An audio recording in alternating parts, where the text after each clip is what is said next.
pessoal, tudo bem? Meu nome é José Guilherme, sou um dos membros da Liga Acadêmica de Pneumologia da Universidade de Ceará, Maranhão. E a gente teve o prazer de receber essa proposta da ABAN e o Senar para falar um pouquinho sobre a atual pandemia que está ocorrendo e em alguns aspectos mais técnicos, certo? Então, o que a gente vai precisar entender? Que a gente necessita saber as informações acerca da definição do que é o coronavírus, o que é essa tal de Covid, né? Eleger a relação entre Covid e asma, o quadro clínico que esses pacientes apresentam, assim como o diagnóstico, a classificação de estratificação de risco, suporte clínico e o tratamento, certo? Então, a primeira coisa que a gente precisa entender é a diferença entre coronavírus, SARS-CoV-2 e Covid-19. Bem, o coronavírus nada mais é do que o apelido do SARS-CoV-2, certo? O SARS significa uma síndrome de insuficiência respiratória aguda, certo? Sistêmica, relacionado ao coronavírus. E o 2 porque já é a segunda epidemia que o mundo sofre, certo? A primeira foi em 2002 e a gente teve um análogo a SARS-CoV, que foi o MERS, que foi uma epidemia que aconteceu no Oriente Médio, em 2012. Bem, o que é a Covid-19? A gente usa os prefixos da Covid para denotar que, na verdade, se trata do Coronavirus Disease, certo? E o 19, porque ocorreu no ano de 2019. Então, de uma forma geral, SARS-CoV-2 é o termo mais técnico, o coronavírus seria o apelido aí para ficar mais fácil para a população entender do que se trata a epidemia, e o COVID é a expressão clínica do portador do coronavírus. Lembrando que o tempo de transmissibilidade é de 4 a 5 dias e o tempo de incubação do vírus está em torno de 14 dias, certo? Isso é importante para a gente poder entender a evolução clínica desses pacientes, aliado ao laboratório, aliado à radiologia e aliado à clínica própria desses pacientes. E antes de a gente entrar nesses aspectos, a gente tem que entender um pouquinho desse tal de uso de máscara, né?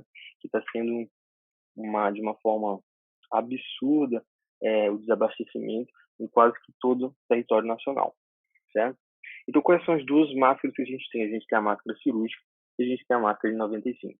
Em 95 significa a porcentagem de filtração do ar, ou seja, a em 95 é melhor, certo? Porque ela barra tanto aerosóis, enquanto que a outra fica só em gotículas, e, além disso, estabelece uma filtragem de ar superior, beleza? Quais são as indicações? A gente tem a indicação de ambiente hospitalar, ou seja, qualquer que seja o profissional de saúde tem que estar pelo menos com uma máscara cirúrgica. E os profissionais que vão estar lidando com procedimentos como intubação orotraqueal, ele tem que estar com a N95 e outra paramentação que a gente vai falar daqui a pouco. Certo? Uso comunitário. Muita gente começou a utilizar máscara de forma, às vezes, sem indescritivelmente. E o que acontece?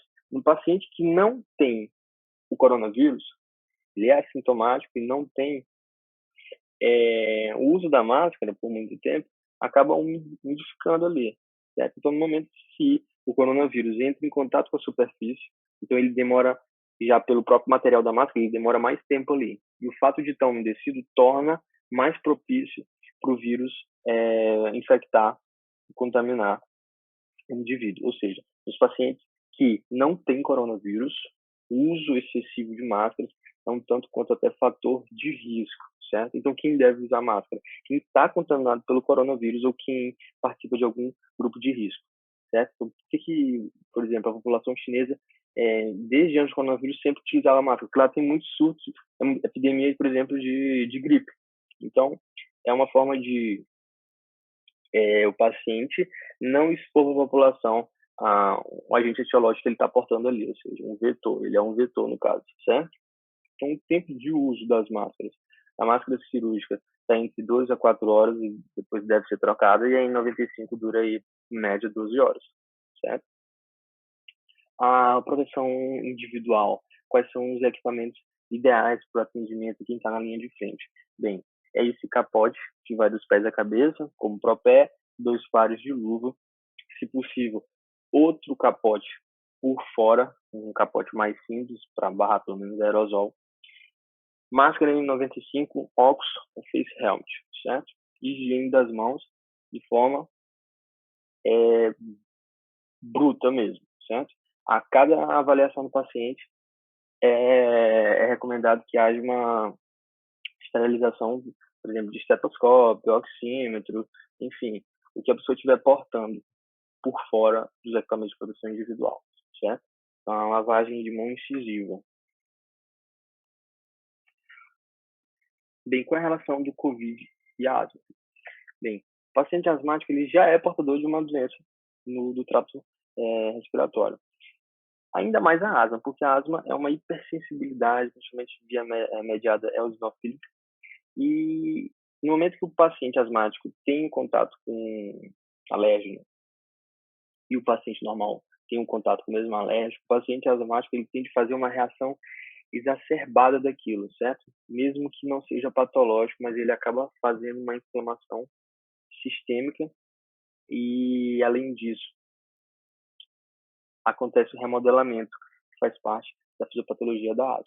Ou seja, ele já é um doente crônico. Então, no momento que ele entra em contato com o coronavírus, a resposta imunológica dele vai ser muito maior, porque ele tem hipersensibilidade. E aí acontece, esses pacientes eles tendem a ter uma resposta de pior prognóstica quando em contato com o vírus. Então, sempre que tiver um paciente asmático, ele tem que estar em um protocolo de inclusão de grupo de risco, certo?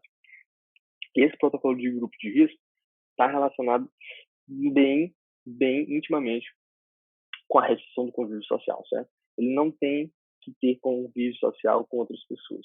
É manter o máximo de isolamento para que outras pessoas que são vetores não façam com que ele seja portador também, acabe se contaminando. Bem, o uso de nebulizador, espirometria e broncoscopia é prudente que se evite, né? As recomendações dizem que gera muito aerosol, então é mais infecção no ambiente ou no setor que está sendo utilizado esses procedimentos eletivos e principalmente ao médico que está realizando mesmo. Tratamento da asma na epidemia.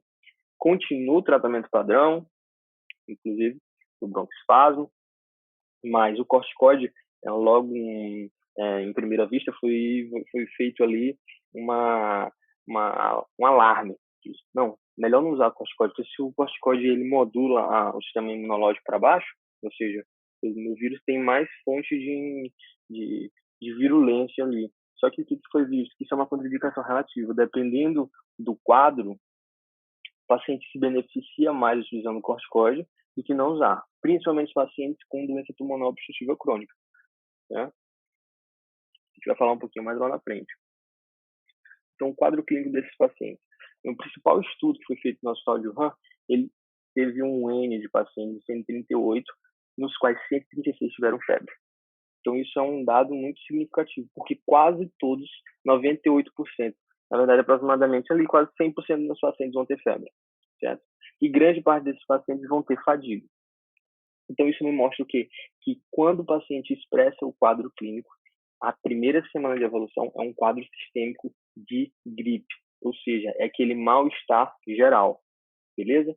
Na segunda semana, ele já começa a ter ali uma tosse seca, já apresenta, às vezes, uma dispneia leve, ou uma expectoração, uma dor de garganta. Na terceira semana, ele já tem uma dispneia ou leve, se ainda não tiver já não ter tido na segunda semana, ou já moderada para grave, certo? E na quarta semana ele é provável que ele entre num quadro de insuficiência respiratória aguda quando não manejado corretamente, certo? Acerca dos sintomas intestinais, né, como vômito, dor abdominal e diarreia, foi visto numa parcela muito baixa de pacientes, aí cerca de 10%, chegando até, por exemplo, do abdominal, 12% de pacientes. Então, isso é um pouco menos significante de certos sintomas, certo? Qual é o problema? 80% desses pacientes são assintomáticos, ou seja, a gente tem de 100 pessoas, 80 que portam vírus, mas não sabem que estão com vírus. Só se a gente fizer a triagem ou pela história clínica de que, eu estava na Europa, eu estava na China há 2 semanas atrás, eu tive contato com pessoas que tiveram viagens recentes, certo? Então, esse é o problema. Então, no momento que eu não tenho um perfil epidemiológico para traçar, eu preciso dizer que esse paciente precisa fazer o teste, por exemplo. da prova do coronavírus. Então, isso foi uma das coisas que mais fizeram com que a epidemia crescesse. Essa forma silenciosa de vários vetores levando, principalmente para os grupos mais de risco. Por exemplo, paciente asmático, paciente idoso, paciente com diabetes, até doenças crônicas. Beleza. O quadro clínico ele começa a partir do quinto, oitavo dia de infecção ali, né, do vírus. E aí ele segue de forma evolutiva essa sequência na primeira, segunda, terceira e quarta semana. E isso é bom que a gente relacione a clínica do paciente com os aspectos radiológicos, com os aspectos laboratoriais. Né? Elencando melhor ainda, a gente percebe que os sintomas sistêmicos cursam com febre, náusea, vômito, dor muscular, fadiga, anorexia, dor de cabeça. Geralmente ali em torno da primeira semana. Então, não, a priori, as triagens não contavam com uma desconfiança para o coronavírus, que era mais uma gripe, um síndrome gripal do que outra coisa, certo? O respiratório, tosse seca, dor de garganta. Expectoração já era um pouquinho mais evolutivo para a segunda e terceira semana. Dispneia era o marco. O paciente que apresentava dispneia já teria que ser feita uma triagem mais incisiva, porque a dispneia é o principal sintoma do SARS-CoV-2. Por quê? A fisiopatologia, ela faz um dano alveolar difuso, principalmente intersticial, em que esse paciente fica com um desconforto muito grande, que ele não consegue ter troca, né? E aí ele acaba gerando essa hipóxia, o que faz esse desconforto respiratório muito grande, certo? Intestinal, a gente já viu que vômito, dor de barriga e diarreia não era tão frequente assim nesses pacientes. Bem, dois sistemas que a gente teria que tomar cuidado eram os pacientes que tinham predisposição a fazer lesão renal ou que já tivessem lesão renal estabelecida, visto que tem uma modulação aí na imunidade a partir da fisiopatologia dessas doenças, em que o paciente era estava mais propenso a fazer quadros mais graves de coronavírus. E acerca do circulatório, o maior medo que a gente tinha era dos pacientes fazerem hipotensão. Por quê? Parte desses pacientes que faziam coronavírus, eles tinham a imunidade mais